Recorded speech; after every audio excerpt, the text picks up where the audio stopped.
today's class we will discuss about what is rate of flow, and then what is the continuity equation, or what is the law of conservation of mass, and then we will do some problems related to conservation of mass. First, take the rate of flow. It will indicate how much volume of water is flowing per given time. Okay, here for example I am taking one pipe. Okay, so here we are collecting the water, how much volume of water is coming for 2 minutes, for 3 minutes, for 4 minutes, like that. Okay, volume of water flowing in the pipe per given time, it is called rate of flow. We can call it as discharge also. The symbol is Q. Okay, Q is equal to volume of water or volume of fluid divided by time. So for this time, this volume of water is coming from this pipe. Okay, here what are the units? As we know, volume means it is meter cube, time means it is a second. Okay, here we can divide this unit meter square into meter per second. Can we do like this?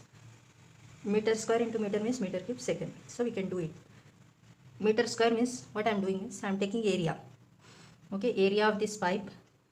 So it indicates in this area water is flowing or fluid is flowing. So how to calculate area? Pi by 4, the diameter of this d square. And here this is the area of the pipe into meter per second means this is the unit of velocity. For velocity symbol I am taking V. Okay, so instead of volume by time, we can write the equation area into velocity.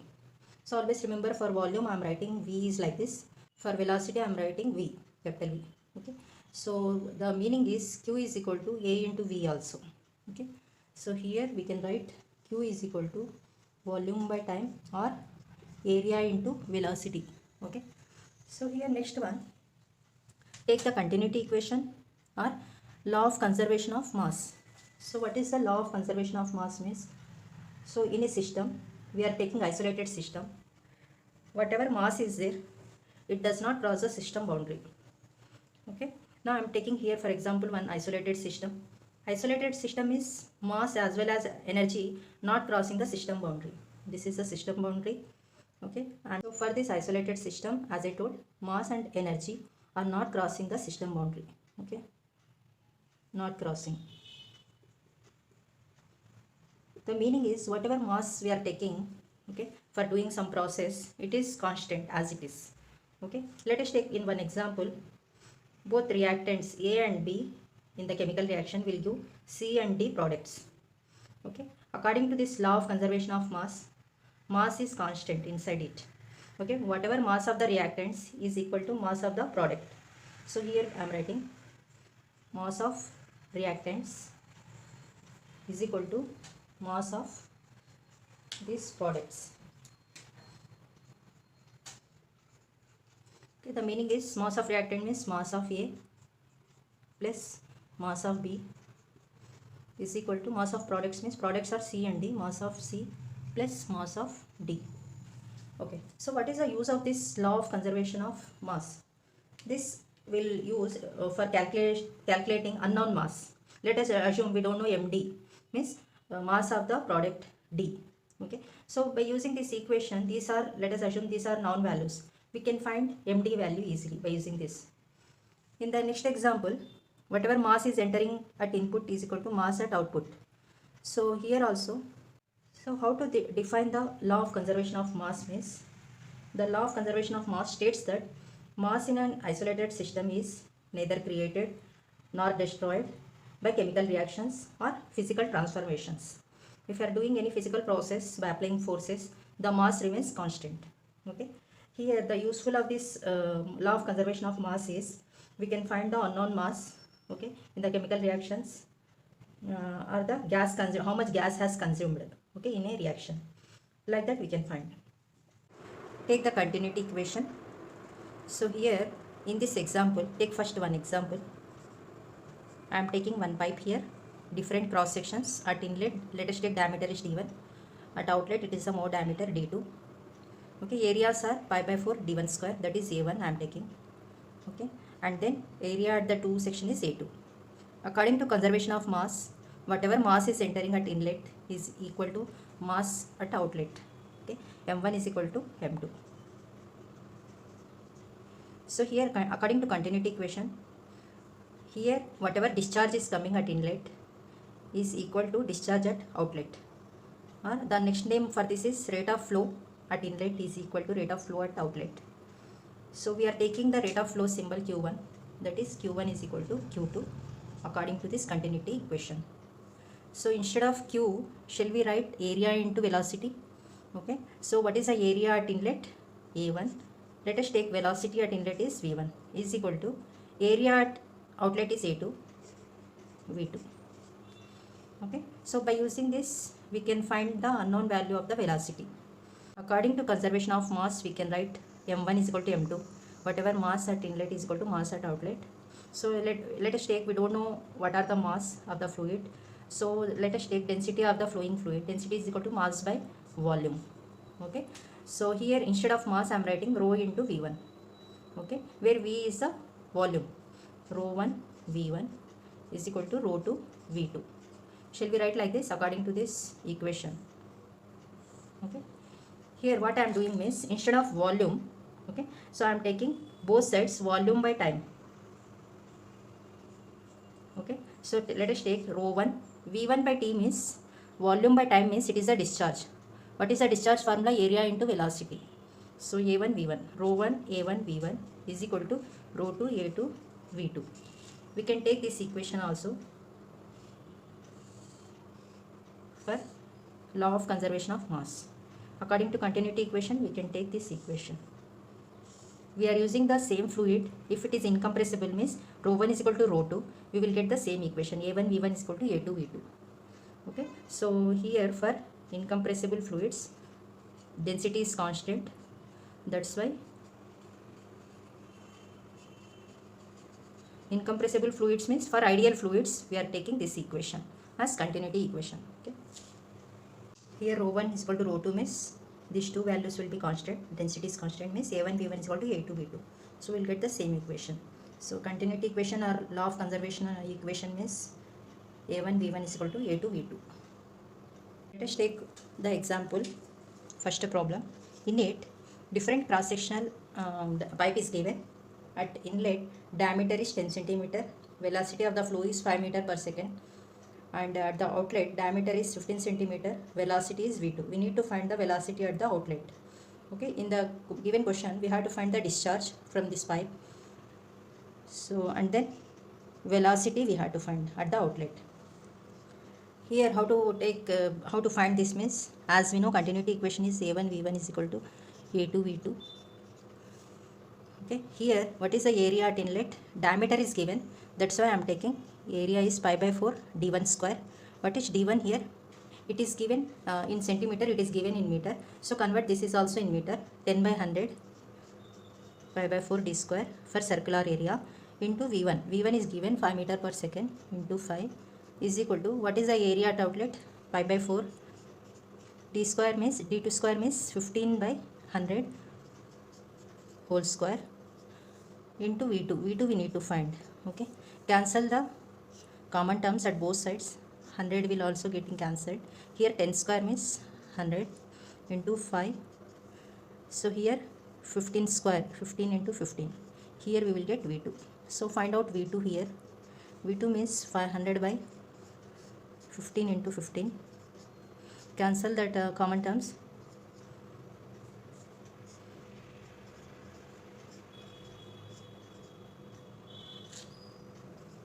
So 20 by 9. Okay, it is the velocity at outlet.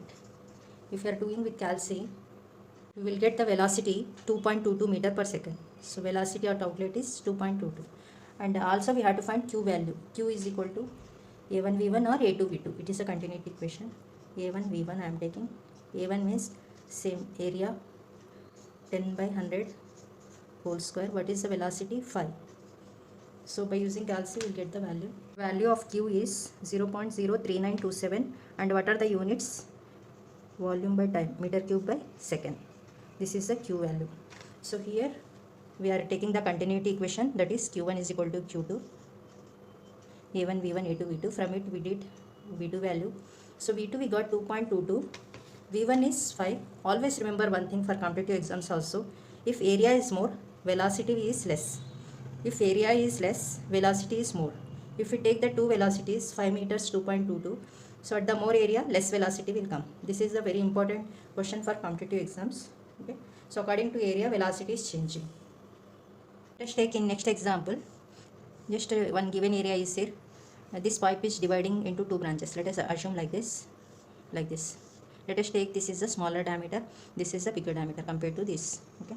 Now here this area I am taking diameter of this is d1, v1. Velocity here is v1, and let us take discharge is q1. So whatever discharge is flowing here, it is dividing into two parts. Okay, q2, q3. Let us take like this. This is the second portion. This is the third one. So here how to write the continuity equation is q1 is equal to, so the same q1 is dividing into two parts, q2 plus q3. Okay, is it correct? So writing the continuity equation is important. In it, substitute all the values. What is q value? Area into velocity, a1 v1. What is q2? a2 v2. What is q3? a3 v3. So by using this type of equation, continuity equation, we can find the unknown value. Sometimes a1 v1 v2 will be given, v3 we need to find. Okay, sometimes we need to find the area of the third section, sometimes we need to find area of the second section. Okay, like that we can find any unknown value by using all the known values. Let us take the next example. In it, different cross sections are there connecting series, and then it is dividing into third one, fourth one. I am giving this area is first one, second one, q2 part is, third one is 3, fourth one is 4 here. Let us take q1 is entering here. Let us take discharge in this area is q2, here q3, q4. According to continuity equation, these are series pipes. q1 is equal to q2. We can find any unknown value by using this equation, continuity equation. Okay, so we can apply whatever q is there entering here. It is equal to q1 is equal to q2. We can find q here, and then this q is divided into q3, q4. So we can write either q1 or q2 is equal to q3 plus q4. Got it? q1 is equal to q2 is equal to q3 plus q4. We are dividing whatever q2 is into two parts, either q2 or q1, both are same. Okay, so we are dividing into two parts again. So by using this continuity equation, we can write from here a2 v2 for this, and here q3 means a3 v3, area of the third pipe, into v3, velocity in the third pipe. Here we can write q4 means in the fourth one, a4 into v4, a4 v4. So by using this equation, we can find any unknown value. Okay, so this equation is called continuity equation. In some examples, okay, they are giving the vertical flow. So previously we saw horizontal flows. Okay, pipes are in the horizontal direction, and here the jet of water is coming vertically. This is the jet. Okay, the given data, this is the water. Okay, it is flowing up to 4.5 meters. Here jet of water height is 4.5 meters. At inlet of the jet, this is the jet. The diameter of the jet is 25 mm, and velocity of the water is 12 meter per second. And above 4.5, that is section 2. So at second section, we need to find both diameter and velocity. How to find this type of problems means, if it is vertical means gravity force is considering. Okay, so first find the velocity at outlet. Is there any formula for taking v1, v2 and g? We have in mechanics, we have one formula, v square is equal to u square plus 2g h. 2as we are writing. For gravity problems we are taking, for vertical problems height we are taking 2gh. So here this is the final velocity. We need to find v2 square is equal to, what is initial velocity? It is 12 square plus 2 into what is g value 9.81. What is height of water? 4.5. Okay, so do with calci. We get the value is, so we got the velocity at section 2 is 7.46. So for finding d2 here, we have to apply continuity equation. Whatever water is entering here, the same water here. q1 is equal to q2. Let us take q1 is at section 1, q2 is at section 2. I am writing continuity equation. So according to continuity equation, a1 v1 is equal to a2 v2. So it is a circular one, jet means. So here pi by 4 d1 square. What is d1? 25 mm. So here I am writing pi by 4. I am taking all units in meters. Okay, so here what is the diameter? 25 by 1000. Okay, in meters I am taking. What is v1 value? It is given 12. It is equal. What is a2? It is a section 2 area, pi by 4. d2 we need to find, d2 square. What is v2 value? 6 we did here. So cancel the common terms both sides. So here by using calci we will get d2 value is 0.0317 meters. Okay, so this is a diameter at the outlet. So in the vertical jets we need to consider the g value. In case of horizontal we are directly taking the continuity equation. So these type of problems are coming in GATE exam and other competitive exams. So these are very simple problems, and in GATE exam definitely 4 or 5 marks are coming from this continuity equation. Writing the correct equations will get you full marks in the GATE exam.